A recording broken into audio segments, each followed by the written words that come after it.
শিক্ষকদের যে বাধ্যতামূলকভাবে টেট দিতে হবে তার যে রিভিউ সেটি 1:45-এ আপনারা জানেন যে ডিস্ট্রিক্টের জন্য ছিল। তো আজকে আমরা সেটা মেনশন করাই, তার কারণ হচ্ছে যাতে সেটি ওপেন কোর্টে শুনানির জন্য যাতে রাখেন। তার কারণ হচ্ছে এই মামলাটি অত্যন্ত গুরুত্বপূর্ণ, যে শিক্ষকরা যারা অনেক আগে শিক্ষকতা পেশায় সংযুক্ত হয়েছিলেন তাদের সেই সময় মিনিমাম এলিজিবিলিটি ক্রাইটেরিয়া হিসেবে এই টেট পরিগণিত হতো না। তারা সেই সময় রিক্রুটমেন্ট রুল অনুযায়ী রিক্রুটেড হয়েছিল। Subsequently right two education act আসে। রাইট টু এডুকেশন অ্যাক্টে সেখানে এনসিটিকে একাডেমিক অথরিটি হিসেবে দায়িত্ব দেওয়া হয় যে তারা মিনিমাম এলিজিবিলিটি ক্রাইটেরিয়া ফিক্স করবেন।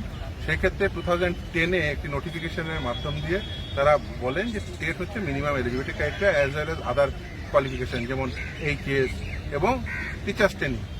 কিন্তু টেটের ক্ষেত্রে সেই এক্সামশনটা সেটাও উল্লেখিত ছিল।